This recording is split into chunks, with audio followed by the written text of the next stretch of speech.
Assalamualaikum warahmatullahi wabarakatuh. Waalaikumsalam warahmatullahi wabarakatuh. Bismillahirrahmanirrahim. Alhamdulillahi rabbil alamin. Wassalatu wassalamu ala ashrafil anbiya'i wal mursalin, Sayyidina wa maulana Muhammadin wa ala alihi wa ashabihil mujahidin at-tahirin, amma ba'du. Saudara-saudara kaum muslimin rahimakumullah, agama mengajarkan bahwa di dalam melaksanakan segala macam pekerjaan hendaklah dilaksanakan dengan penuh hati-hati dan perhitungan. Dikatakan dalam pepatah, fit ta'annis salamah wa fil ajalatin nadamah. Di dalam keberhati-hatian itu ada keselamatan, dan di dalam sikap tergesa-gesa, di dalam sikap terburu-buru biasanya mengandung penyesalan. Tetapi ada 5 perkara yang malah memang harus dikerjakan secara buru-buru. Apa yang 5 perkara itu? Pertama, mengubur jenazah. Tidak baik kalau jenazah itu disemayamkan sampai 2-3 hari di rumah. Dan yang lebih baik mengubur jenazah itu adalah di tempat di mana dia meninggal. Contohnya adalah baginda Nabi. Beliau kelahiran Mekah, beliau wafat di Madinah, maka di Madinah itulah beliau dimakamkan dan bukan di kota Mekah. Karena prinsipnya agama menginginkan kemudahan dan tidak menginginkan kesukaran. Hal kedua yang harus dikerjakan dengan segera ialah mengawinkan anak perempuan.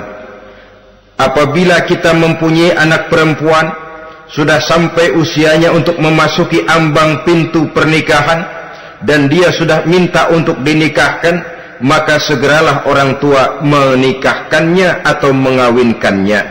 Sebab biasanya anak perempuan, apalagi di zaman sekarang, kalau tidak segera dikawinkan oleh orang tuanya, dikhawatirkan dia akan kawin sendiri.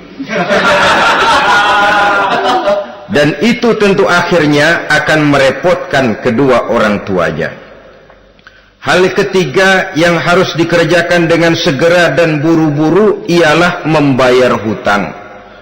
Apabila kita sudah berhutang kepada seseorang dan sudah ada uang untuk membayarnya, bersegeralah untuk membayar.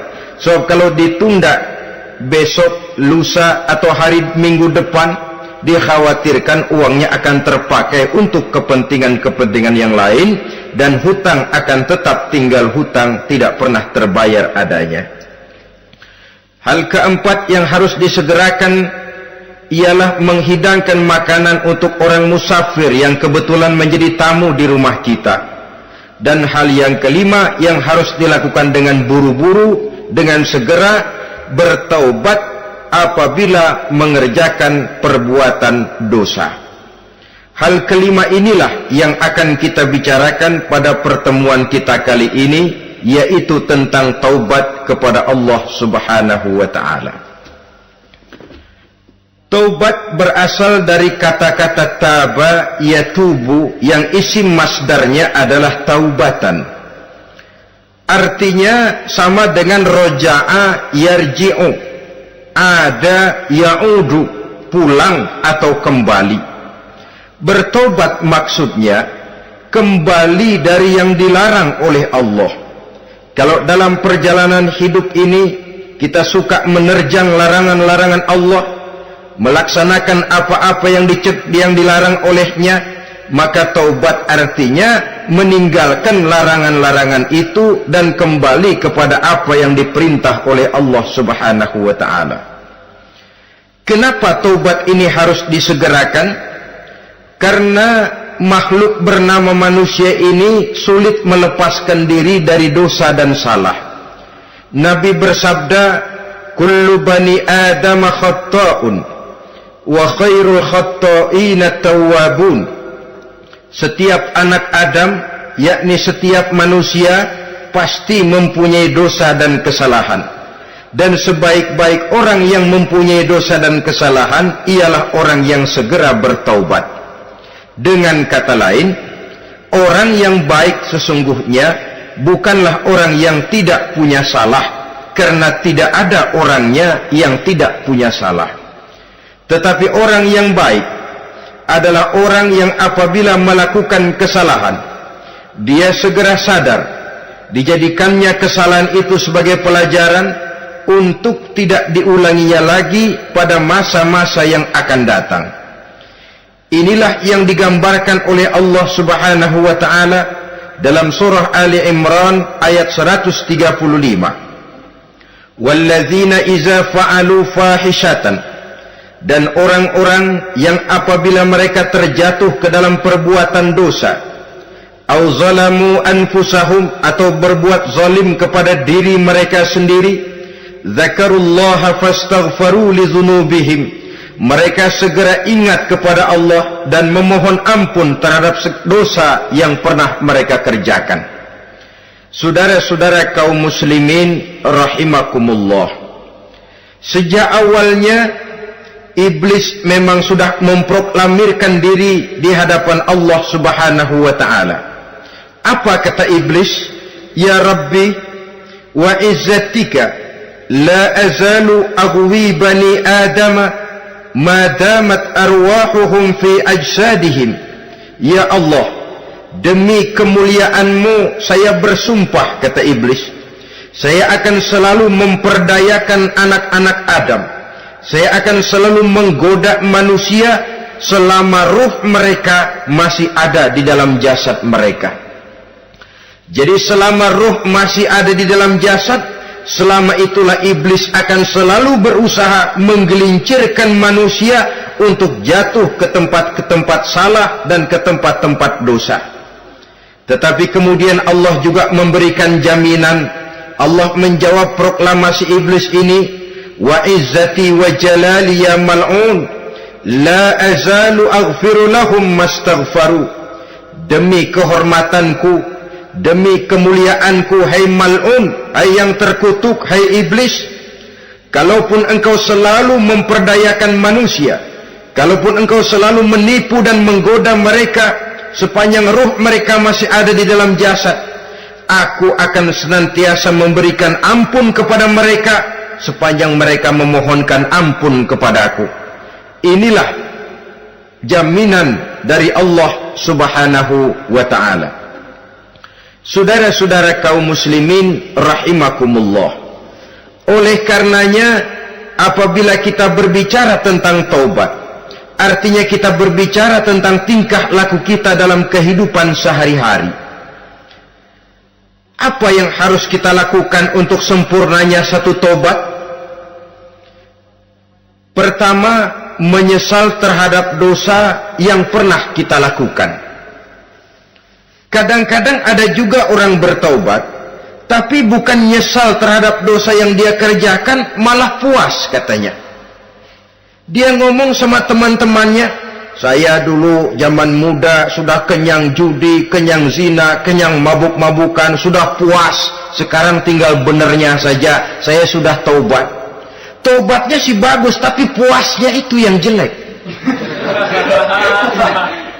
Kenapa harus dikatakan puas? Bukan puas, menyesal. Menyesal saya dulu. Kenapa hanyut terjebak dosa? Kenapa tenggelam di meja judi? Kenapa tenggelam di minum-minuman keras? Kenapa hanyut kepada perbuatan munkar dan maksiat? Saya menyesal sekali. Menyesal diperintah dan bukan malah puas. Dari rasa menyesal ini nanti timbul hal yang kedua, yaitu berniat tidak akan mengulangi lagi perbuatan dosa. Kalau menyesal tapi masih diulangi lagi, itu belum taubat yang sebenarnya. Saya kapok, menyesal, tidak mau minum minuman keras lagi. Besok tidak ada minuman keras, malah pusing, nyari kesana kemari. Itu belum taubat yang sebenarnya. Jadi setelah menyesal, berniat tidak akan mengulangi lagi perbuatan dosa itu. Kalau menyesal tapi masih diulanginya lagi, itu sama saja dengan main-main. Saudara-saudara kaum muslimin rahimakumullah, barangkali itu yang orang namakan dengan taubat sambal namanya. Kita kalau makan nasi pakai sambal, pedesnya bukan main, repot, marah, ngomel. Gila, sambal pedes bukan main, taubat sama sambal. Taubat sama sambal katanya. Tapi 2-3 hari kemudian dia makan lagi, nggak ada sambal, nyari. Kemarin sudah taubat, 2 hari kemudian malah nyari. Ini bukan taubat yang sebenarnya. Penyesalannya tidak diiringi dengan berniat untuk tidak mengulangi perbuatan dosa itu selama-lamanya. Saudara hadirin, kita sudah taubat, tidak mau lagi minum minuman keras. Datang teman, minum ya, nggak mau. Kenapa? Saya sudah taubat. Yang benar. Kalau dibayarin, udah. Jadi rupanya taubatnya itu cuma karena nggak ada yang bayarin. Begitu datang yang bayarin, berangkat lagi. Itu belum lagi merupakan taubat yang sebenarnya. Begitu juga kita taubat dari meja judi. Pada waktu sudah bures, bangkrut, habis-habisan, mungkin menyesal, mungkin bertaubat. Inilah akibatnya judi, rumah tangga berantakan, harta bures, anak terlantar, uang tidak ada. Taubat, saya tidak mau lagi-lagi tenggelam di meja judi. Pada saat kondisinya bangkrut, itu yang diucapkan. Tapi 2-3 hari, 4-3 minggu, 1 bulan kemudian rezekinya banyak, makmur lagi, usahanya maju lagi, lupa lagi dia kepada ucapan sebelumnya, akhirnya sedikit demi sedikit tenggelam kembali di meja judi. Ini pun belum merupakan taubat yang sebenarnya. Jadi untuk sempurnanya taubat, yang pertama menyesal terhadap dosa yang telah dilakukan, yang kedua berjanji tidak akan mengulangi lagi, kemudian yang ketiga meninggalkan perbuatan jahat itu untuk selama-lamanya. Dengan kata lain, kalau memang taubat tidak mau minum lagi, talak 3 itu minuman keras. Kalau memang niat tidak akan berjudi lagi, talak 3 itu segala macam bentuk perjudian, meninggalkan perbuatan jahat. Yang keempat, menunaikan semua fardu dan kewajiban. Sebab barangkali pada saat kita tenggelam dalam dosa, perintah-perintah Allah, jangankan yang sunnah, yang wajib saja sering kita lalaikan. Maka apabila diri telah berniat melaksanakan taubat, maka tunaikan semua kewajiban yang disyariatkan oleh agama kepada kita.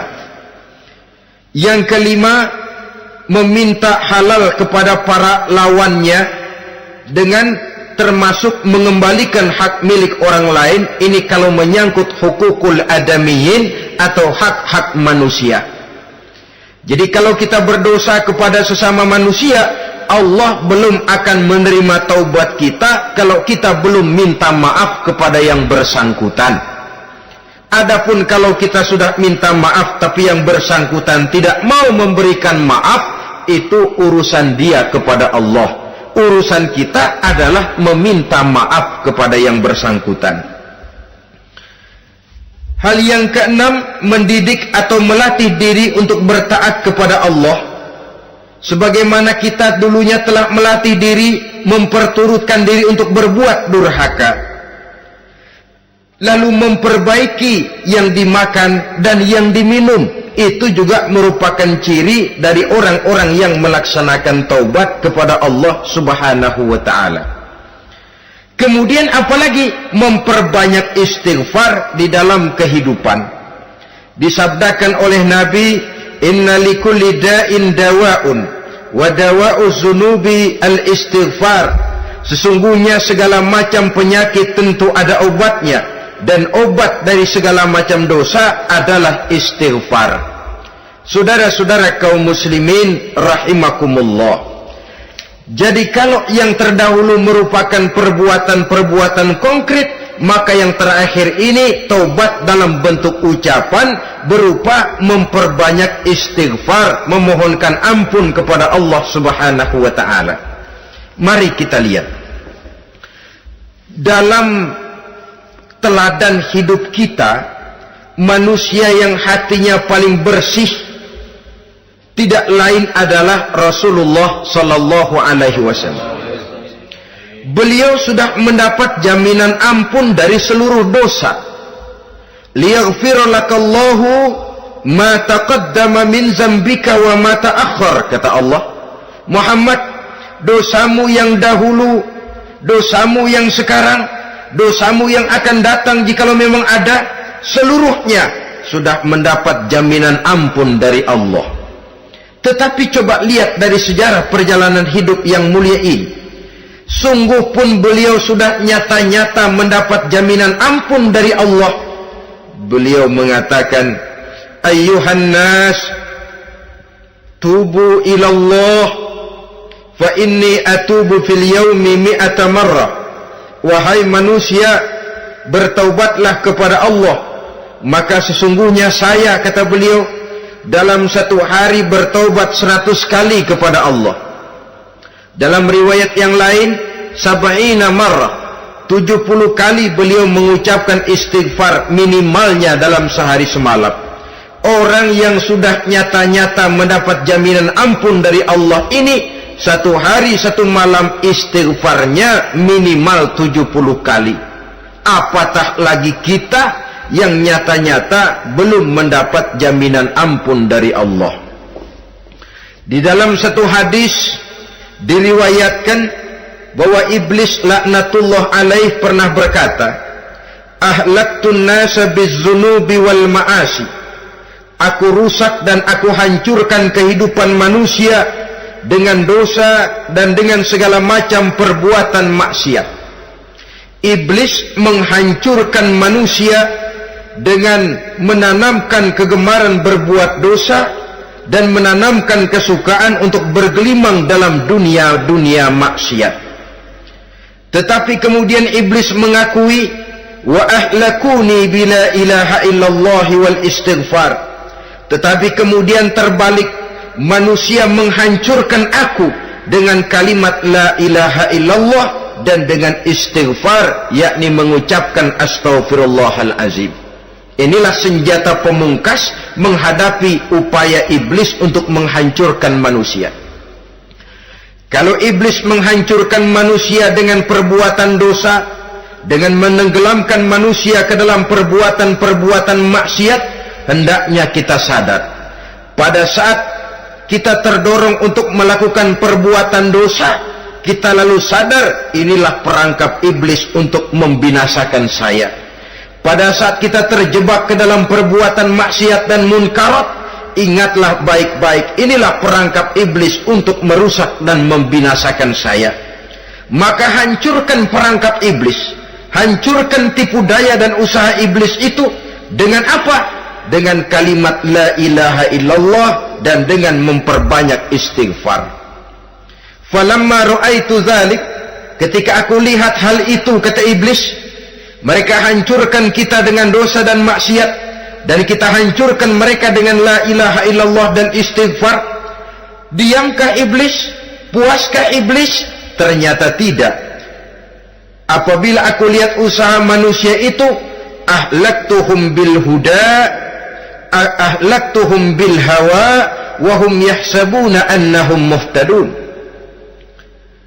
Apabila mereka hancurkan aku dengan la ilaha illallah dan istighfar, maka aku kembali menghancurkan mereka dengan mempergunakan hawa nafsu, sehingga mereka menyangka bahwa mereka adalah orang-orang yang mendapat petunjuk. Ditanamkan dalam diri kita perasaan bahwa kitalah orang yang paling benar. Itu pun tipu daya iblis. Maka orang pintar itu baik, tapi merasa pintar itu jelek. Orang benar itu bagus, tapi merasa benar itu tidak baik.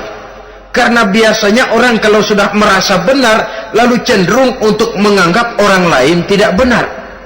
Kalau sudah begitu, dia akan mengklaim diri, sayalah orang yang paling benar, yang lain tidak benar semuanya. Itu termasuk perangkap iblis juga, setelah kita gempur mereka dengan kalimat tahlil dan dengan kalimat istighfar. Saudara-saudara kaum muslimin rahimakumullah, Allah Maha Pengasih dan Maha Penyayang. Ia akan mengampunkan perbuatan yang bersifat salah dari manusia. Hanya manusia saja yang kadang-kadang bodoh, tidak mau mengampuni dan memaafkan dirinya sendiri, dengan membiarkan dirinya terseret berlarut-larut dalam dosa tanpa keinginan untuk bertaubat. Sepanjang nafas belum sampai di tenggorokan, sepanjang matahari masih terbit di sebelah timur dan terbenam di sebelah barat, sepanjang itu Allah masih akan menerima taubat seorang hamba. Innallaha yaqbalu taubatal abdi ma lam yugharghir. Allah akan senantiasa menerima taubat seorang hamba sebelum nafasnya sampai di tenggorokan. Apabila nafas sudah sampai di tenggorokan, maka taubat sudah terlambat adanya. Lalu yang konkret di dalam kehidupan ini, apa ciri-ciri dari orang yang melaksanakan taubat itu? Seorang ahli hikmah berkata, pertama, orang yang taubat itu kelihatan bahwa dalam kehidupan ini dia mampu menjaga lidahnya dari ucapan yang berlebih-lebihan, dari ucapan yang tidak ada manfaatnya, dari ucapan yang mengandung dosa, namimah, mengadu domba, dan ucapan-ucapan yang merugikan orang lain. Orang yang taubat kelihatan dari lidahnya. Ini yang konkret. Yang kedua, orang yang taubat itu cirinya tidak ada lagi rasa dengki di hatinya, tidak ada keinginan untuk membenci dan memusuhi orang lain. Kenapa? Dia sudah sibuk memikirkan kekurangan dirinya sendiri, sehingga tidak ada waktu lagi untuk mengorek-ngorek, mencari-cari aib dan kekurangan pada diri orang lain. Ini makna ucapan Nabi, tuba liman syaghalahu aibuhu an uyubin nas. Beruntunglah orang yang kekurangan pada dirinya menyebabkan dia cukup sibuk sehingga tidak sempat mencari-cari dan mengorek-ngorek aib dan kekurangan orang lain. Berbeda dengan orang yang masih jauh dari sikap taubat, selalu berusaha mencari dan mengorek-ngorek kekurangan orang lain, sementara aib dan kekurangan dirinya diumpetin. Ini namanya ilmu kancil. Orang lain disorotin, dia ngaling, ngumpet. Kerjaannya apa? Monten orang lain saja. Dia sendiri tidak mau diponten dan tidak mau memonten dirinya. Akibatnya apa? Sikap introspeksi tidak ada. Sikap mawas diri hilang. Sikap melihat, bercermin terhadap pribadinya sendiri hilang. Yang ada cuma menilai orang lain saja. Jadi adapun orang yang sudah bertaubat ini, di hatinya tidak ada dengki. Melihat orang lain mendapat nikmat, alhamdulillah, dia ikut bersyukur. Lain dengan orang yang jauh dari taubat. Tetangganya dapat nikmat, dia meriang. Tidak senang hatinya melihat orang lain senang. Orang melarat malah tepuk tangan. Saudara hadirin yang saya muliakan, orang yang semacam ini pada hakikatnya selalu disiksa oleh perasaannya sendiri. Kalau tetangganya yang kaya, ditanya kemana dukunnya. Tapi kalau tetangganya jatuh melarat, dia tepuk tangan, gembira bukan main. Lain dengan orang yang sudah bertobat, hasud itu hilang dari dirinya. So hasud inilah yang akan memakan kebaikan yang kita kerjakan. Kata Nabi, hasud itu bisa memakan kebajikan seperti api memakan kayu bakar. Allahu Akbar. Puasa kita, zakat kita, sholat kita, habis keropos dimakan oleh sifat hasud. Tidak terasa, tapi begitu kita punya sifat dengki kepada orang lain, maka solat kita dimakan oleh dengki tadi, puasa kita dimakan oleh dengki tadi, segala macam kebaikan yang kita kerjakan dimakan oleh si dengki tadi, seperti api memakan kayu bakar, cepat sekali. Itulah sebabnya bagaimanapun banyak kebaikan yang sudah kita kerjakan, jangan bangga dan jangan lalai. Sebaliknya, bagaimanapun besar dosa dan kesalahan yang pernah kita lakukan, jangan putus asa dari rahmatnya Allah subhanahu wa ta'ala. Jadi yang kedua, ciri orang yang bertaubat, di hatinya tidak ada dengki dan tidak ada rasa ingin memusuhi orang lain. Dia berhadapan dengan setiap orang dengan modal husnuzon, baik sangka kepada Allah, tidak a priori. Kadang-kadang ada orang ketemu saja baru tapi sudah punya rasa jelek, diperturutkannya suuzonnya. Yang ketiga, ciri orang bertaubat itu menjauhkan diri dari pergaul dengan orang-orang jahat. Sebab kita tahu bahwa pergaulan sangat besar pengaruhnya dalam ikut membentuk kepribadian manusia. Asyariku wa fi syarri syarrun. Bersekutu dengan kejahatan biasanya ikut jadi jahat. Walaupun secara langsung tidak melakukan kejahatan, tapi sudah termasuk dalam jamaah yang jahat juga namanya. Saudara-saudara kaum muslimin, bukan berarti orang yang taubat lalu tidak mau bergaul itu juga mencerminkan keangkuhan diri. Bergaul dia bergaul, tetapi kepada orang-orang yang jahat, ia sekedar menghindarkan diri pergaulannya itu dari kejahatan yang bisa ditimbulkan oleh orang-orang jahat tadi. Ciri yang keempat dari orang yang bertaubat, dia mempersiapkan diri untuk menghadapi mati. Mempersiapkan diri. Sebagaimana kita tahu, kalau kita akan pergi ke luar kota, tentu kita membawa bekal. Makin jauh perjalanan, makin banyak bekal yang harus kita bawa. Hidup ini adalah perjalanan panjang yang kita juga memerlukan bekal dalam kehidupan. Orang yang bertaubat, orang yang mempersiapkan diri untuk menghadapi maut dan menghadapi hari-hari sesudah maut itu datang. Menghadapi kehidupan di alam barzakh, menghadapi kehidupan di alam akhirat dan selanjutnya. Dia mempunyai persiapan sehingga kapan maut datang dia sudah punya persiapan lebih dahulu. Saudara, kalau kita siap dipukul orang, pada saat pukulan itu datang, rasanya sakitnya agak lebih kurang daripada kita tidak pernah siap untuk dipukul. Walaupun bobot pukulannya sama, tapi kita akan lebih punya daya tahan kalau kita sudah siap. Oleh karena itu, orang yang bertobat, orang yang mempunyai persiapan untuk menghadapi mati. Tidak hanya untuk menghadapi mati, tapi juga menghadapi hidup di seberang kematian nanti. Maka karenanya, dia sibuk dengan dunianya, tapi juga dia lebih sibuk dengan akhiratnya. Dia tenggelam dalam berbagai macam kesibukan dunia, lain saat dia memfanakan diri untuk membekali diri menghadapi kehidupan sesudah hidup yang sekarang ini. Ciri-ciri ini tentu akan kelihatan dari gerak hidup seseorang. Saudara-saudara kaum muslimin rahimakumullah. Jadi dengan kata lain, kalau kita kembali kepada surah Ali Imran ayat 135 tadi, apabila dalam kehidupan terjebak kita kepada perbuatan dosa atau zalim kepada diri sendiri, zakarullah, segeralah mengingat Allah, fastaghfaru li dzunubihim, dan segera memperbanyak istighfar, memohon ampun kepada Allah Subhanahu wa taala, sebab dosa dalam Islam hanya bisa ditebus dengan taubat. Bukan dengan uang, bukan dengan beras, bukan juga dengan piagam. Dosa dalam Islam hanya bisa ditebus dengan melaksanakan taubat kepada Allah. Dan untuk bertaubat tidak usah ngulur waktu. Besok saja, bulan depan saja, tahun depan saja, nanti saja kalau sudah agak sedikit tua.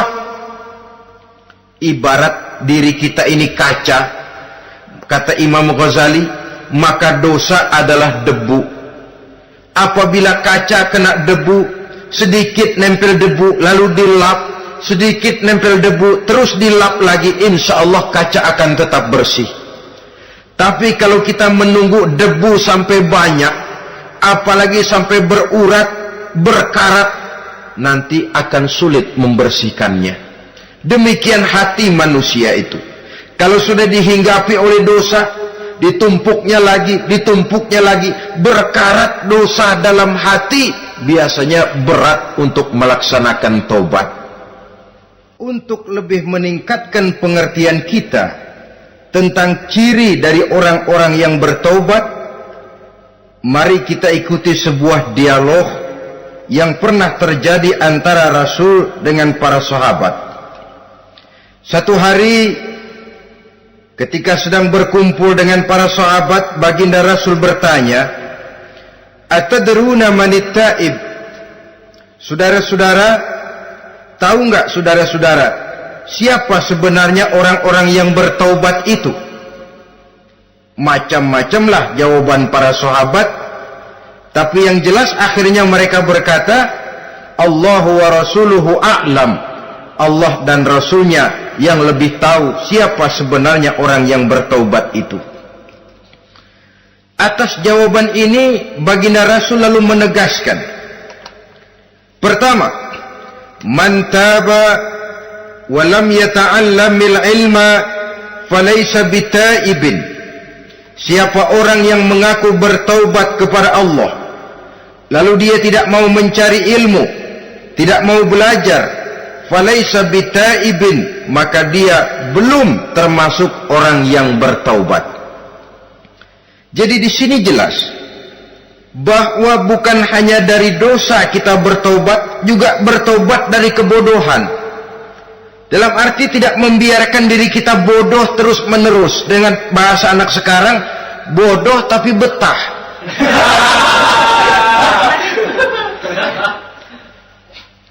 Orang yang mengaku bertaubat tapi tidak menggali ilmu, tidak mau belajar, tidak mau mencari ilmu, tidak hadir di mana majelis taklim, belum dianggap taubat yang sebenarnya. Jadi grafik orang yang taubat itu kelihatan dari kesungguhannya mencari ilmu, menghadiri majelis taklim, menghadiri kuliah-kuliah, ceramah-ceramah dan diskusi-diskusi keagamaan. Rakus dia dengan ilmu pengetahuan agama, sehingga dengan ilmunya taubatnya semakin mantap. Ini ciri yang pertama. Lalu beliau bersabda lagi, wa man taba wa lam yazdad fil ibadati falaysa bitaibin. Barang siapa yang mengaku bertaubat tapi ibadahnya tidak tambah-tambah, maka dia belum termasuk orang yang taubat. Orang yang bertaubat ada grafik peningkatan ibadahnya. Jadi kalau mulutnya taubat, minta ampun, tapi ibadahnya gitu-gitu aja, belum merupakan taubat yang sebenarnya. Jadi pada saat dia melaksanakan taubat, memproklamirkan diri untuk kembali ke jalan Allah, nilai ibadahnya meningkat. Kalau sholatnya tadinya cuma sekedar yang wajib-wajib saja, setelah dia taubat bertambah melaksanakan yang sunnah, rawatibnya, qobliyah, ba'diyahnya, atau kemudian nawafilnya berupa tahajud, hajat, duha, istikharah, dan sholat-sholat sunnah lainnya. Jadi kelihatan dari peningkatan ibadahnya. Ini ciri yang kedua. Yang ketiga kata Nabi lagi, wa man taba wa lam yardal khusama falaysa bitaibin. Barang siapa yang mengaku bertaubat kepada Allah tapi dia tidak bisa meridhoi musuh-musuhnya, maka belum lagi dia dianggap orang yang bertaubat. Meridhoi, memaafkan musuh. Saudara, memberi maaf itu lebih sulit daripada minta maaf. Tapi memberi maaf lebih mulia daripada minta maaf. Minta maaf gampang, memberi maaf yang sulit. Karena itu orang yang memberi maaf menunjukkan jiwa yang lebih luhur daripada orang yang minta maaf. Sebab apa? Posisi orang yang memberi maaf kan posisi orang yang menang. Biasanya dalam posisi menang orang gampang congkak dan sombong. Orang datang minta maaf kepada kita, lalu timbul keseganan. Iya, minta maaf sih gampang. Memberi maaf itu yang sulit, tapi itu yang sangat dianjurkan, dan itu merupakan ciri dari orang-orang yang bertaubat. Lalu apalagi? Wa man taba wa lam yughayyir libasahu wa zinatahu falaysa bitaibin. Barang siapa yang mengaku bertaubat tetapi pakaian dan perhiasannya tidak berubah, maka dia belum lagi dianggap bertaubat. Orang bilang pakaian memang kulit, yang penting isi. Tetapi bagaimanapun kulit mencerminkan isi. Dari pakaian kita bisa mengkaji kepribadian seseorang. Saya berpendapat bahwa pakaian penting, kulit juga penting. Kulit penting, isi penting. Kulit tanpa isi tidak ada artinya. Isi tanpa kulit juga meragukan orang. Wah, yang penting kan isinya, kulitnya gimana saja. Saya mau tanya, saudara dapat duren di jalanan, isi aja nggak ada kulitnya, kira-kira dimakan nggak duren itu? Paling kurang akan menimbulkan keraguan, jangan-jangan sudah dicampur racun ini. Jadi dengan demikian orang yang bertaubat ini kelihatan dari cara berpakaian, cara berhias diri, tidak over. Dia kembali kepada fungsi berpakaian. Dalam Islam kan sesungguhnya fungsi pakaian itu yang paling utama. Pertama, nutup aurat, itu ukurannya. Yang kedua, pantas. Yang ketiga, baru soal mode. Di zaman kita sekarang terbalik. Mode nomor 1, pantas belakangan, nutup aurat apa tidak nomor 16.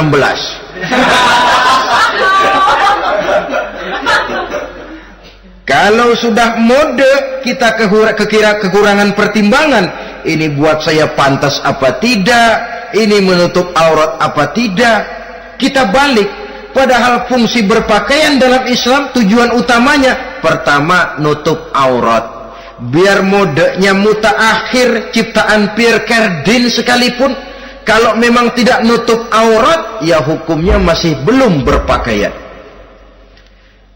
Atau juga ukuran yang kedua, pantas. Yang orang lain pantas kita pakai, belum tentu kita pantas. Kita kadang-kadang kehilangan pertimbangan. Lihat iklan bintang film memakai pakaian yang begini bagus, lalu kita pakai saja. Ya tentu namanya bintang film. Kadang-kadang pakaian untuk show dipakai buat kondangan, akhirnya habis sekampung orang nonton dia. Ya nggak pantas toh, nggak wajar. Saudara hadirin yang saya muliakan, orang yang bertobat kelihatan dari pakaian dan perhiasannya. Kalau sudah memakai perhiasan, ya sekedarnya saja.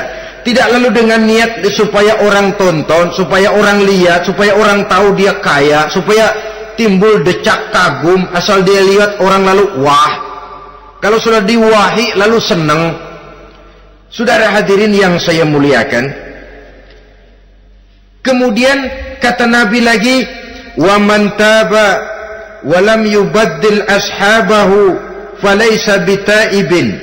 Siapa yang mengaku bertaubat tapi pergaulannya dari itu ke itu saja, seperti itu juga, tidak mengalami perubahan, maka dia belum lagi dianggap bertaubat. Kalau taubat kita dari judi, jangan bergaul lagi dengan penjudi. Dalam arti jangan berkumpul di majelis judi. Ah, saya sih udah tobat nggak main judi, tapi ngumpulnya di situ terus. Ya bagaimana? Pada akhirnya toh akan terseret juga. Saudara hadirin yang saya muliakan, jadi dengan demikian lingkungan juga sangat besar pengaruhnya dalam kriteria orang yang bertaubat. Selanjutnya Nabi bersabda, wa man taba wa lam yughayyir khuluquhu falaysa bitaibin. Siapa yang mengaku bertaubat tapi akhlaknya, budi pekertinya tidak mengalami perubahan, maka orang itu pun belum dianggap bertaubat. Ini juga konkret. Orang yang bertaubat kelihatan dari akhlaknya. Kalau kemarin sama orang tua songong, kurang ajar, nyelongcong, maka setelah taubat dia berakhlak kepada orang tua.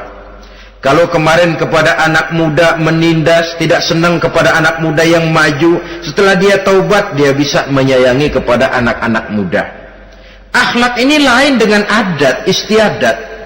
Adat biasanya hanya memandang yang lahir, sedangkan akhlak zahir batin dipandang.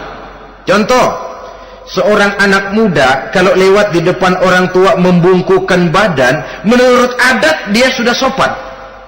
Tapi menurut akhlak belum tentu berakhlak, tergantung kepada niatnya apa membungkukin badan. Permisi apa ngina? Kan mungkin saja orang membungkukkan badan lewat di depan aki-aki karena menghina, sebab aki-aki itu badannya udah bungkuk. Jadi gerakan zahir yang baik yang diiringi dengan niat yang baik, itulah cerminan daripada akhlak. Kalau adat terlepas dari soal niat. Asal zahirnya sudah oke, menurut adat, oke dia beradat. Niatnya apa? Adat tidak pernah menilai.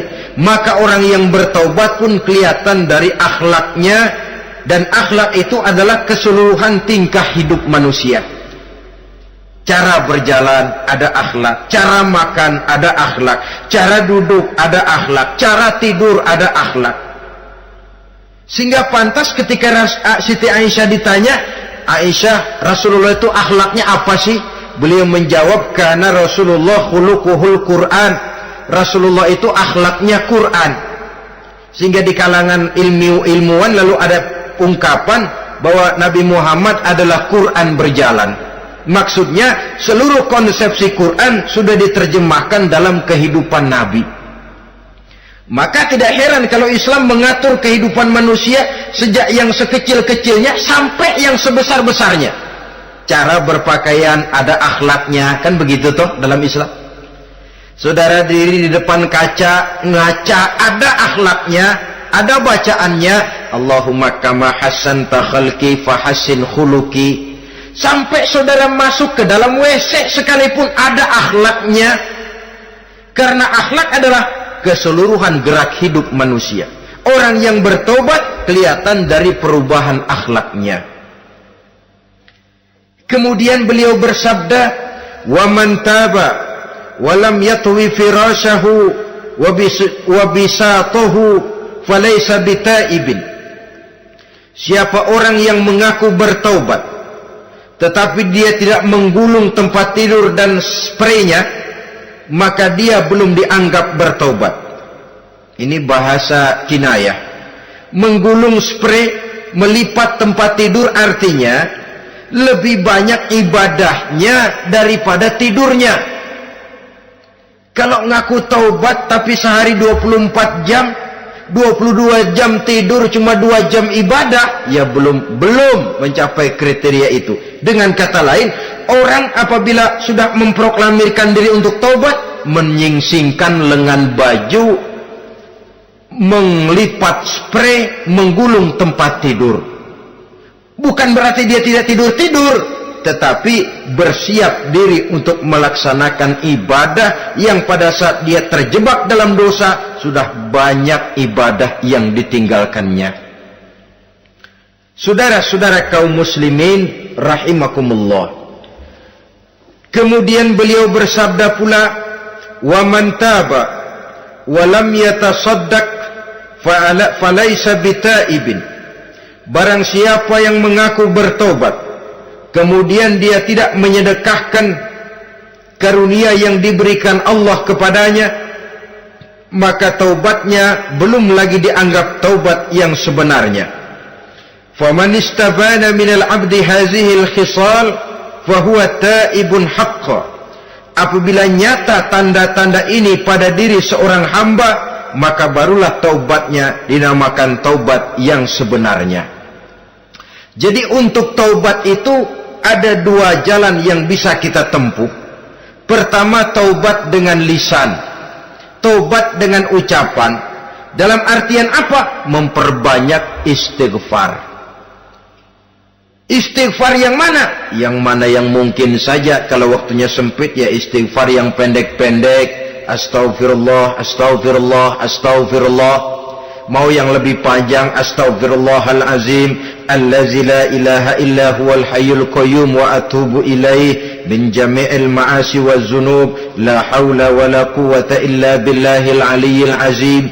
Ada waktu yang lebih panjang lagi membaca sayyidul istighfar. Tiap kali berbuat jahat, tiap kali diiringi dengan istighfar. Nah, ini yang bisa runtuh dengan istighfar ini dosa apa? Dosa yang ringan, dosa yang biasanya dilakukan oleh panca indera kita. Mata, ini dosa mata, insya Allah bisa runtuh dengan istighfar. Ngelihat yang haram, cepat nunduk, astagfirullah. Habis nunduk, jangan ngeliatin lagi.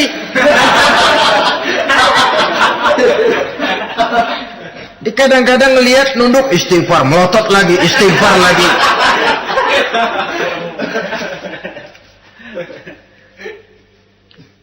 Saudara hadirin yang saya muliakan, kata Imam Ali, nazratul ula laka wasaniyatu alaika. Ini dalam menjaga mata.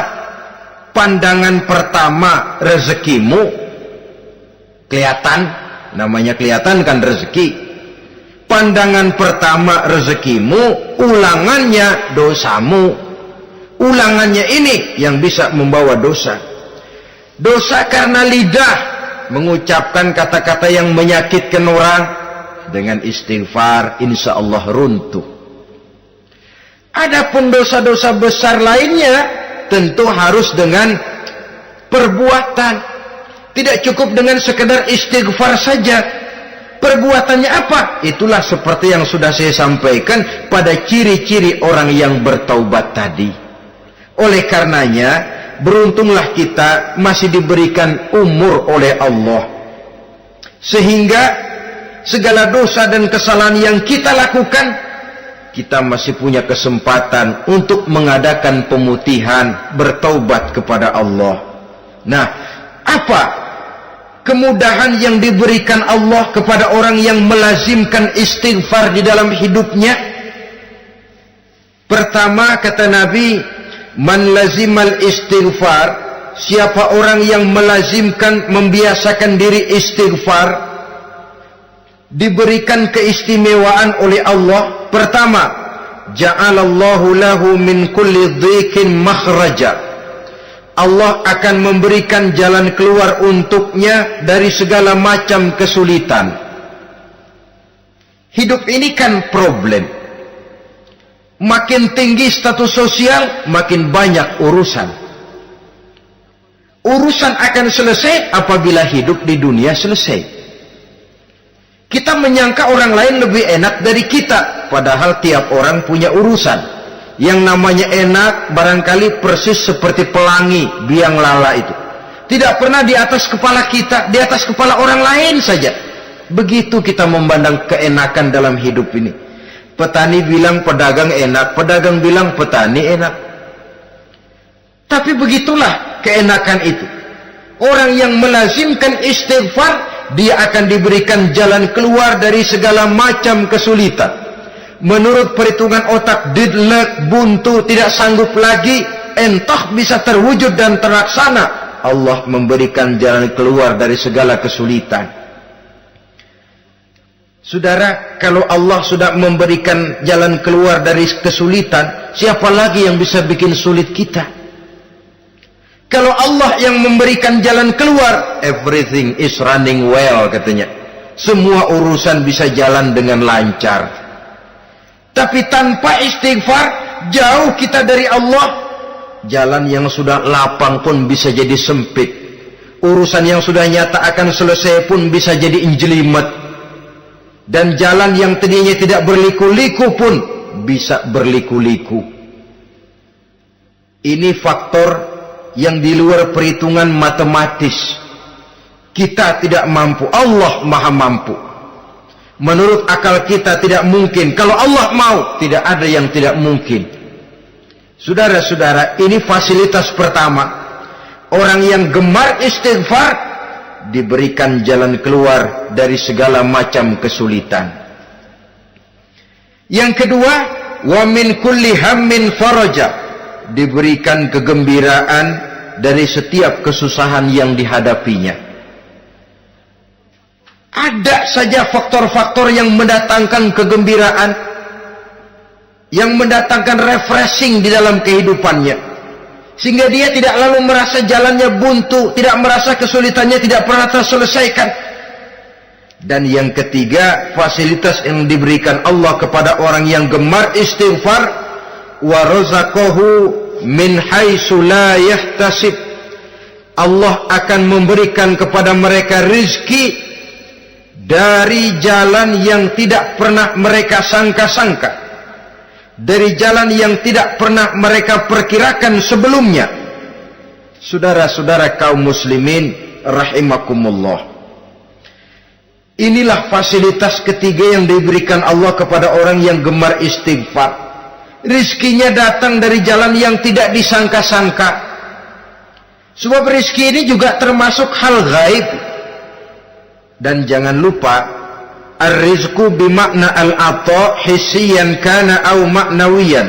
Rizki adalah pemberian, baik yang konkret maupun yang abstrak. Kita sering membatasi pengertian rezeki, maka rezeki kita jadi sering terbatas. Menurut kita kan yang namanya rezeki cuman duit saja. Kalau bukan duit bukan rezeki. Padahal semua karunia Allah itu rezeki. Umur rezeki, istri rezeki, anak rezeki, pangkat dan jabatan rezeki, termasuk duit juga rezeki. Tapi dalam kebiasaan kita rezeki cuman duit. Begitu duit seret, kita anggap rezeki macet. Maka akhirnya kita tidak bersyukur kepada Allah. Padahal mungkin di sektor duit macet, tapi rezeki dari segi lain, ilmu barangkali tambah, wibawa naik, pangkat naik, anak tambah, itu juga merupakan rezeki. Saudara-saudara kaum muslimin rahimakumullah, orang yang gemar istighfar ini diberikan rezeki dari jalan yang tidak disangka-sangkanya, dibukakan perbendaharaan Allah untuknya, sehingga rezekinya datang dari cara yang tidak disangka-sangka. Allah maha kaya. Kalau dia mau, la mani'a lima a'taita wa la mu'tiya lima mana'ta. Tidak satu kekuatan pun yang mampu mencegah apa yang hendak diberikan Allah, dan tidak satu kekuatan pun yang sanggup memberikan apa yang dicegah oleh Allah Subhanahu wa ta'ala. Ini keistimewaan yang diberikan Allah kepada mereka yang gemar beristighfar di dalam kehidupan ini. Jangan lagi berpikir, gua sih nggak punya dosa, istighfar amat. Sombong, saudara-saudara. Manusia itu lebih baik merasa banyak dosa daripada merasa tidak punya dosa. Tanda orang bahagia, kata Nabi, 4. Pertama, orang yang selalu ingat kepada kesalahan yang pernah dia lakukan. Itu orang bahagia. Selalu ingat kepada kesalahan yang pernah dilakukannya, sehingga pada saat akan melakukan kesalahan yang baru, dia mikir-mikir, dosa gue yang kemarin udah 3 keranjang, nih nambah lagi. Ingatannya terhadap kesalahan yang lalu akan merupakan langkah preventif yang mencegah dirinya untuk tidak menambah kesalahannya. Orang bahagia, orang yang selalu ingat kesalahan yang pernah dia lakukan, terbayang di pelupuk mata, bukan ngumpet-ngumpetin dosa. Sebab apa yang mau kita umpetin di hadapan Allah? Yang kedua, tanda orang bahagia itu orang yang selalu melupakan kebaikannya. Kalau dia berbuat baik, dia lupakan, dia anggap dirinya belum pernah berbuat baik, sehingga di mana ada kebaikan dia tidak bisa ikut, dia merasa sangat rugi, sebab dia anggap dirinya belum pernah berbuat baik. Yang ketiga, tanda orang bahagia, dalam urusan dunia dia lihat ke bawah, sehingga timbul rasa syukurnya bahwa kalau dia sengsara masih banyak yang lebih sengsara dari dia, bahwa kalau dia miskin masih jauh lebih banyak yang miskin dari dia, bahwa kalau dia menemui kesulitan masih banyak yang jauh lebih sulit dari dia. Dengan cara itu jiwanya akan lapang, hidupnya akan tenang, dan dia tidak pernah ingkar kepada nikmat yang diberikan Allah. Sebaliknya yang keempat, tanda orang bahagia itu dalam urusan akhirat dia lihat ke atas. Dunia lihat yang bawah, akhirat lihat yang atas. Kalau dia bisa sholat, kenapa saya tidak? Kalau dia sanggup puasa, kenapa saya tidak? Kalau dia bisa baca Quran, kenapa saya tidak? Timbul panas, nyontoh ibadah mendatangkan kebahagiaan. Rakus ibadah malah dianjurkan, rakus dunia malah tercela. Nah, lawanannya orang celaka, saudara-saudara. Orang celaka juga tandanya 4, lawanan yang tadi itu. Pertama, orang yang selalu melupakan kesalahannya. Kalau berbuat dosa lupa, sok bersih. Alah, dosa gue mah dikit. Saudara hadirin yang saya muliakan, orang yang selalu melupakan kesalahan, menganggap dirinya bersih, akhirnya kalau ingin berbuat dosa nggak mikir-mikir, tidak ada lagi yang ditimbang-timbang. Selanjutnya, yang kedua, orang celaka itu orang yang selalu mengingat kebaikannya. Akhirnya apa? Timbul sifat nepuk dada, membanggakan jasa, lahirlah pahlawan-pahlawan kesiangan. Selalu membanggakan diri, nepuk dada, kalau enggak saya, itu masjid, kalau enggak saya, itu pesantren, kalau enggak saya, itu umat, kalau enggak saya. Memangnya kalau enggak sampean kenapa? Orang yang celaka adalah orang yang selalu menghitung-hitung kebaikan yang pernah dikerjakannya. Keikhlasannya kurang, makin dia hitung, makin kurang nilai pahalanya. Makanya kalau berbuat baik, ya anggap saja buang sampah, gak usah ditengok-tengok, gak usah diingat-ingat, dan gak usah mengharap orang yang kita tempat berbuat baik akan membalas kebaikan. Saudara hadirin yang saya muliakan, yang ketiga, tanda orang celaka dalam urusan dunia melihatnya ke atas. Panasnya timbul, syirik dan dengkinya naik, rakusnya jadi.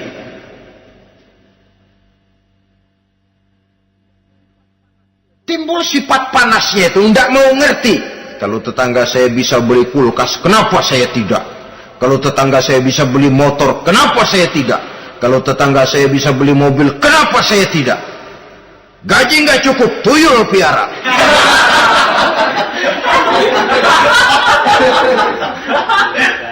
Orang itu kalau sudah didorong oleh rakus kan bisa jadi menghalalkan segala macam cara untuk mencapai tujuan.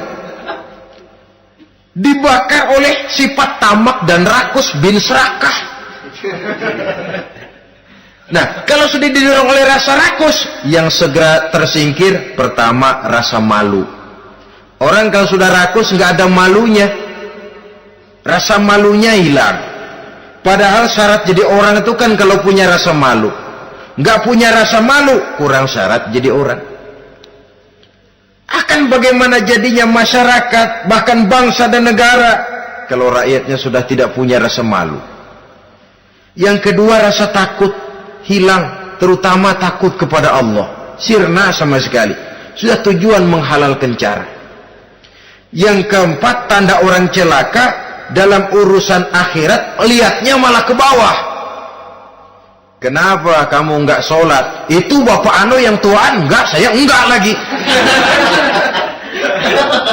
Kenapa ngelihatnya mesti kepada yang begitu? Sehingga lalu tidak ada gairah untuk mencontoh. Saudara-saudara kaum muslimin rahimakumullah, walaupun serba singkat oleh karena terbatasnya ruang pembicaraan ini, mudah-mudahan bisa memberikan gambaran sepintas tentang ciri-ciri orang yang bertaubat. Dengan harapan, marilah kita menjadi orang yang bertaubat sebenarnya dengan ciri menyesal terhadap dosa yang pernah kita lakukan, meninggalkan perbuatan jahat, dan berjanji tidak akan mengulangi lagi perbuatan jahat itu. Kalau dia menyangkut hak-hak manusia, maka hak itu harus kita kembalikan, dan kepada yang bersangkutan kita harus meminta maaf. Apabila ditambah dengan kegiatan lisan, memperbanyak istighfar dalam kesempatan yang mungkin di sepanjang perjalanan hidup ini. Ini sajalah yang kita bicarakan pada pertemuan kali ini. Terima kasih atas segala perhatian. Mohon maaf atas segala kekurangan. Usikum wa nafsi bitaqwallah. Wassalamualaikum warahmatullahi wabarakatuh.